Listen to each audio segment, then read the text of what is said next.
বিসমিল্লাহির রহমানির রহিম। সুপ্রিয় শিক্ষার্থীবৃন্দ, সবাই কেমন আছো?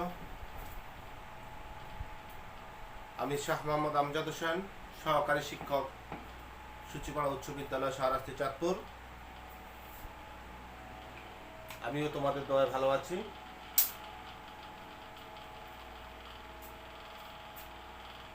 প্রিয় শিক্ষার্থীবৃন্দ,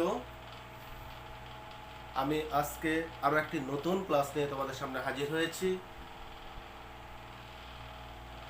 পদার্থবিজ্ঞান বিষয়ের অষ্টম অধ্যায়ের আলোর প্রতিফলন। ইতিপূর্বে আমি আলোর প্রতিফলন অধ্যায়ের 3টি ক্লাস দিয়েছিলাম। প্রতিটি ক্লাসে নতুন নতুন টপিকস নিয়ে আলোচনা করেছি। আজকে আমি যে ক্লাসটি নিয়ে তোমাদের সামনে হাজির হয়েছি, এই ক্লাসটি এই আলোর প্রতিফলন অধ্যায়ের জন্য অত্যন্ত গুরুত্বপূর্ণ একটি অধ্যায়, পাঠ খুবই গুরুত্বপূর্ণ। প্রায় সময়ে দেখি এই জাতীয় প্রশ্নগুলো পরীক্ষায় আসে। সুতরাং তোমরা আজকের ক্লাসটি অত্যন্ত মনোযোগ দিয়ে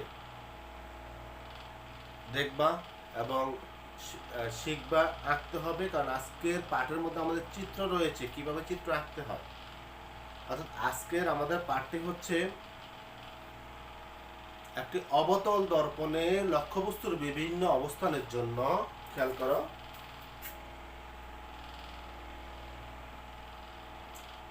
অবতল দর্পণে লক্ষ্যবস্তুর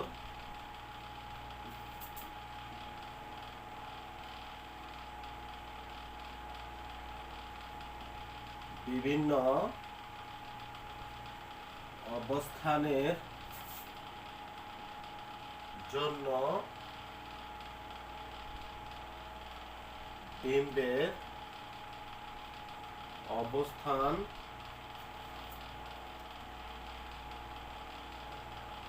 আকৃতি ও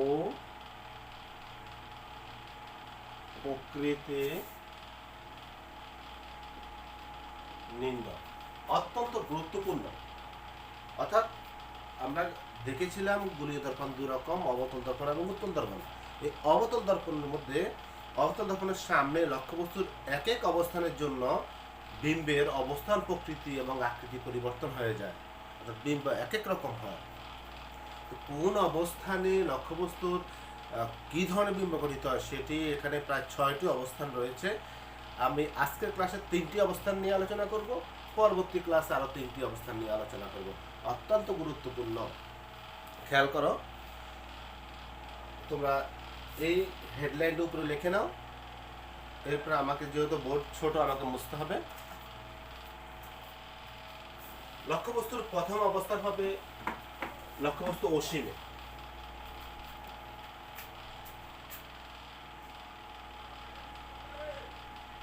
লক্ষ্যবস্তু অসীমে, অর্থাৎ লক্ষ্যবস্তু অসীমে অবস্থিত। সেক্ষেত্রে বিম্বের অবস্থান, প্রকৃতি, আকৃতি কেমন হবে? এর জন্য আমাদেরকে কি করতে হবে? প্রথমে চিত্র আঁকতে হবে। আমরা আমাদের কম্পাসের সাহায্যে খাতায় আমি ঠিক যেভাবে চিত্র আঁকবো, ঠিক এভাবে তোমরা চিত্র এঁকে নিবা। দেখো,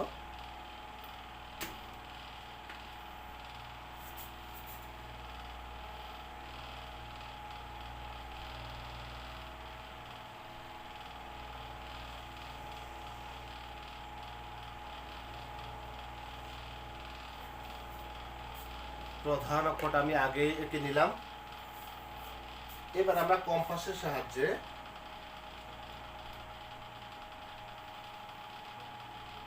খেয়াল করে আমি কি করলাম, একটা অবতল দর্পণ এঁকে নিলাম। অবতল দর্পণ যেহেতু, তার বাইরের পৃষ্ঠে প্যারা লাগানো থাকবে।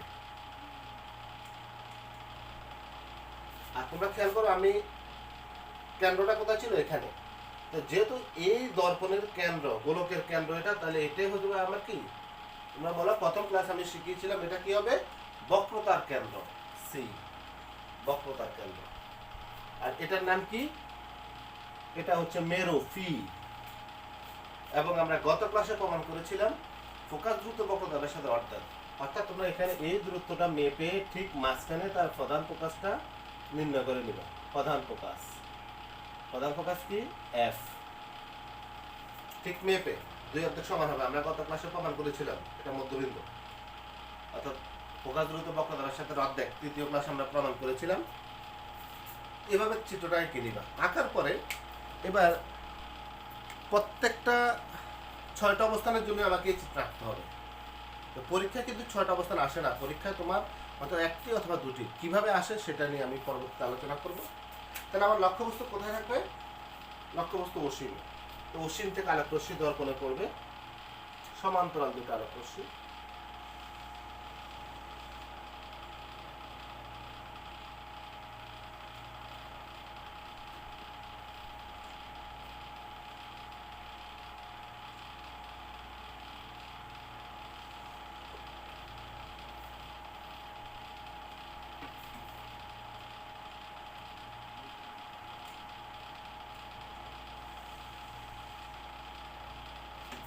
অসীম থেকে দুটা সমান্তরাল আলোক রশ্মি যখন দর্পণে আপতিত হয়, তীরচিহ্ন দিয়ে দেখিয়ে দিবা। তখন মনে রাখবা অসীম থেকে সমান্তরাল রশ্মিগুচ্ছ যখন দর্পণে আপতিত হবে তখন তার বিম্বটা গঠিত হবে প্রধান ফোকাস তলে, ফোকাস বরাবর।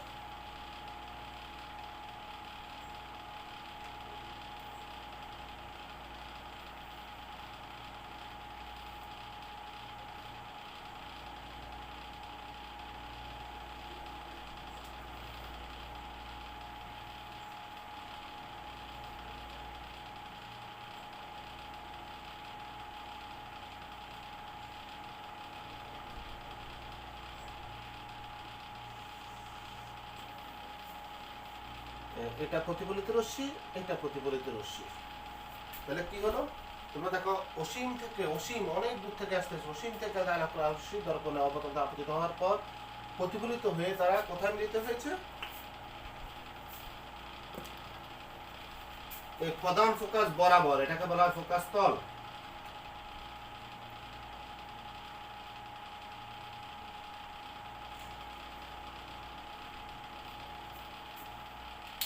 আই বিন্দুতে মিলিত হয়েছে। আই থেকে যখন প্রধান অক্ষের উপর লম্ব টানবো তাহলে এটা প্রধান ফোকাস বরাবর, একদম প্রধান ফোকাস বরাবর। এই এফ আই, এই যে লাল চিহ্নিত অংশটুকু, এটাই হবে প্রতিবিম্ব। কার? এই লক্ষ্যবস্তুর প্রতিবিম্ব, ফোকাস তলে মিলিত হয়েছে। তাহলে যখন আমার লক্ষ্যবস্তু অসীমে থাকবে তখন আমার চিত্রটা তোমরা সুন্দরভাবে চিত্রটা এঁকে নিবা। আমি ঠিক যেভাবে এঁকেছিলাম এভাবে। এটা অত্যন্ত গুরুত্বপূর্ণ। অসীম থেকে যখন লক্ষ্যবস্তু আসবে তখন তার সমান্তরাল রশ্মিগুচ্ছ দর্পণে আপতিত হয়ে একদম প্রধান ফোকাস বরাবর আই বিন্দুতে মিলিত হবে। অর্থাৎ এটাকে বলা হয় ফোকাস তল। এই আই থেকে প্রধান অক্ষের উপর অঙ্কিত লম্ব এফ আই, এটাই হবে তার প্রতিবিম্ব। এখন চিত্রটা আঁকার পর তার বর্ণনা দিব কিভাবে? মনে করি M1 চিত্র আঁকার পরে যখন তোমরা বর্ণনা দিবা, M1 একটি অবতল দর্পণ, পি দর্পণের মেরু, এফ প্রধান ফোকাস, সি বক্রতার কেন্দ্র। অসীম দূরত্ব থেকে একটি দুটি সমান্তরাল রশ্মিগুচ্ছ দর্পণে আপতিত হওয়ার পর প্রতিফলিত হয়ে আই বিন্দুতে মিলিত হয়। আই থেকে প্রধান অক্ষের উপর অঙ্কিত লম্বই হচ্ছে উপরিউক্ত লক্ষ্যবস্তুর কি একটি প্রতিবিম্ব। এখন তা এই প্রতিবিম্বের অবস্থান, প্রকৃতি, আকৃতি, তখন নিচে বর্ণনা দেওয়ার পরে নিচে লিখবা অবস্থান। অবস্থান কোথায়? ফোকাস তলে, ফোকাস তলে। আকৃতি, আকৃতি মানে কি? মানে এটা কি ছোট না বড়? অসীম দূরত্বকে আগত আলোক রশ্মি, এটা কিন্তু দেখো ছোট হয়ে গেছে, এটা থেকে ছোট হয়ে গেছে, এই জন্য এটা হবে অত্যন্ত খর্বিত, অত্যন্ত খর্বিত।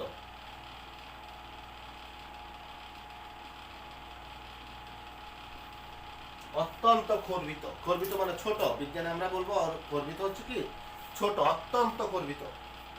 এবার রয়েছে কি প্রকৃতি।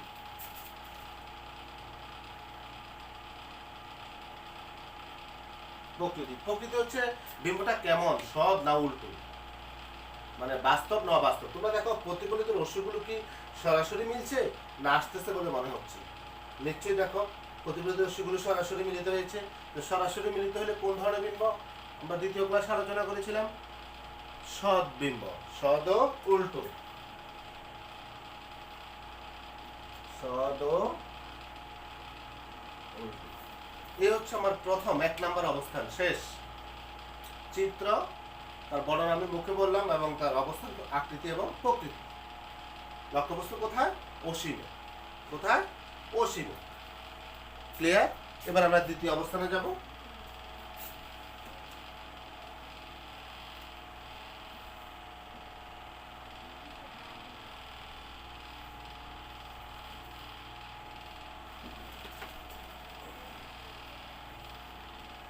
এবার লক্ষ্যবস্তু অসীম, অসীম না, আমি এদিকে প্রধান অক্ষরটা একটু বাড়িয়ে দেই।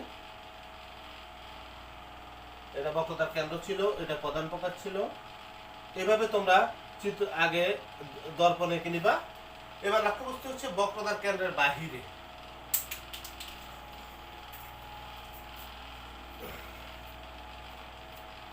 লক্ষ্যবস্তু বক্রতার কেন্দ্রের বাহিরে। বক্রতার কেন্দ্রের বাহিরে তার মানে বাহিরে যে কোনো জায়গায় হতে পারে।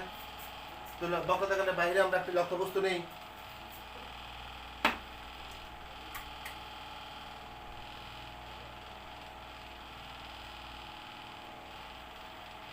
ও এ, এটা একটা লক্ষ্য, একটা বস্তু, একটা বক্রতার কেন্দ্রের বাইরে একটা লক্ষ্যবস্তু নিলাম। এখন এটার বিম্ব কোথায় গঠিত হবে? তো প্রথমে তোমরা কি করবা? বিম্ব গঠনের জন্য বস্তু থেকে একটা আলোকরশ্মি সমান্তরাল, প্রধানকে সমান্তরাল একটা আলোকরশ্মি দর্পণে ফেলে দিবা। একদম প্রধানকে সমান্তরাল একটা আলোকরশ্মি।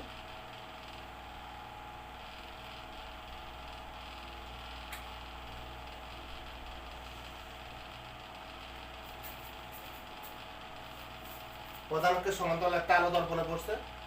তো আমরা জানি প্রধানকে সমান্তরাল হলে কোন পথে যায়? প্রধানকে সমান্তরাল হলে প্রধান প্রকাশ দিয়ে যাবে। কোন পথে? প্রধান প্রকাশ দিয়ে যাবে। প্রতিফলিত রশ্মি যাবে প্রধান প্রকাশ দিয়ে।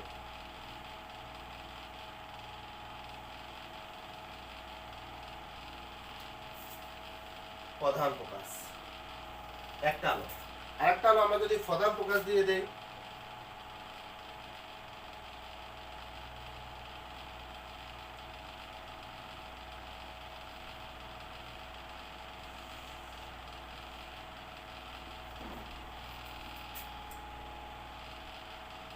একটা হলো আমরা প্রধান প্রকাশ দিয়ে দর্পণে ফেলছি। এখন যদি আমার প্রধান অক্ষের সমান্তরাল হলে আপতিত রশ্মি যদি প্রধান অক্ষের সমান্তরাল হয় তাহলে প্রধান প্রকাশ দিয়ে যায়। আর যদি প্রধান প্রকাশ দিয়ে যায় তাহলে কি প্রতিফলিত রশ্মি প্রতিফলিত রশ্মি প্রধান অক্ষের সমান্তরাল যাবে।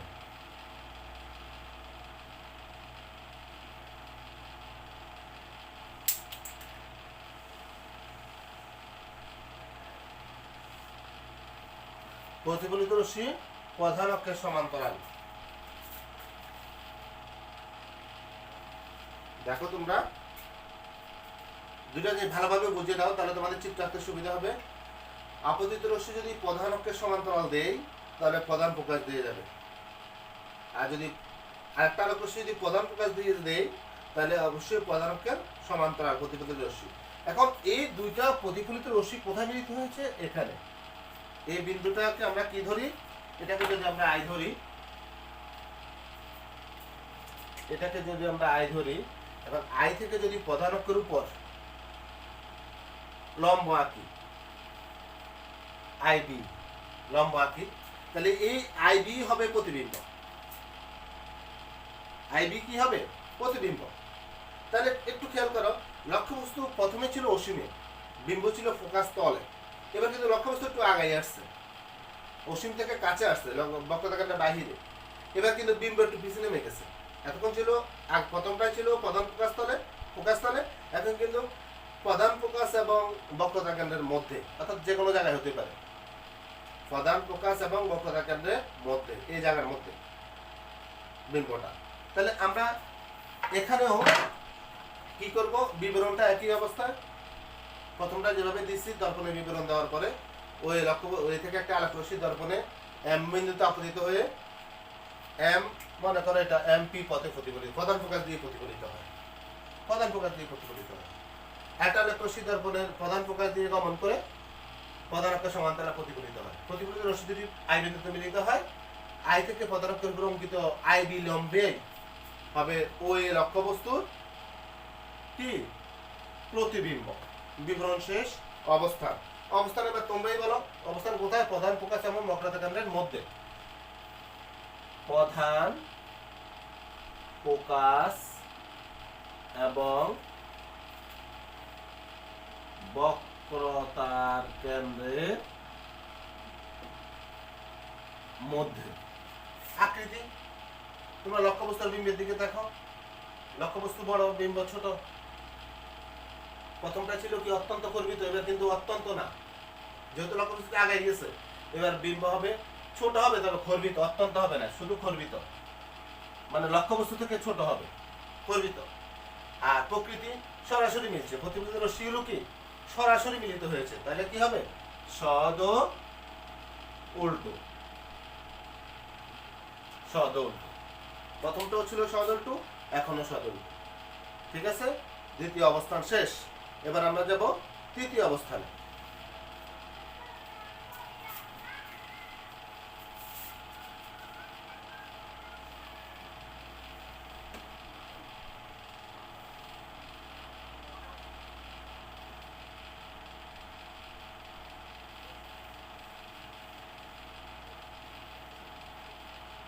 এখানে ছিল প্রধান ফোকাস, এটা বক্রতার কেন্দ্র, এটা ছিল তৃতীয় অবস্থান হবে। এবার লক্ষ্যবস্তু ছিল এতক্ষণ ছিল বক্রতার কেন্দ্রের বাহিরে, এবার বক্রতার কেন্দ্রে আসবে, এবার আসবে বক্রতার কেন্দ্রে। লক্ষ্যবস্তু কোথায়? তৃতীয় অবস্থান, তৃতীয় অবস্থান হচ্ছে বক্রতার কেন্দ্রে। এবার আমরা বক্রতার কেন্দ্রে লক্ষ্যবস্তু দিব।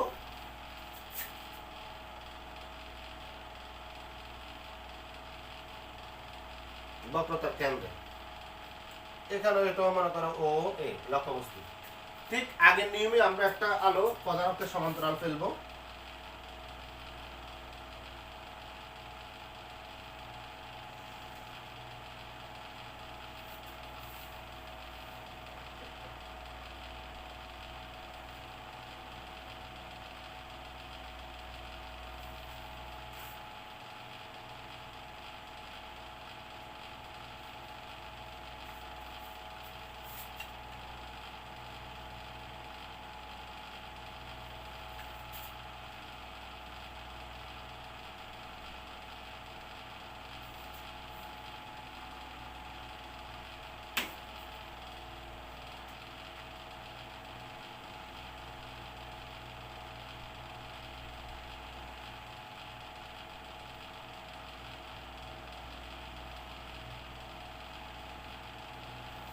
বোর্ড পিচ্ছিল হওয়ার কারণে স্কেল বসানোটা খুব কষ্ট। প্রধান অক্ষের সমান্তরাল প্রধান ফোকাস দিয়ে যাচ্ছে। আরেকটা যদি আমরা প্রধান ফোকাস দিয়ে দেই,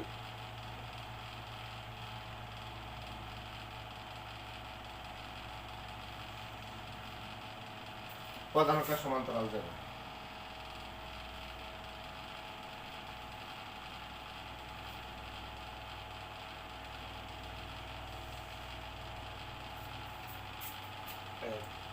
প্রধান ফোকাস দিয়ে গেছে, প্রধান অক্ষের সমান্তরাল, তাহলে কোথায় মিলিত হয়েছে? আই বিন্দুতে। এখন আই থেকে যদি আমরা লম্ব আঁকি,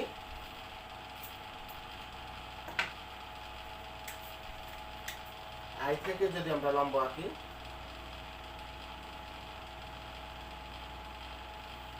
আই আইও বা আইবি, আইবি লম্ব আঁকলাম, এটাই আমার কি প্রতিবিম্ব।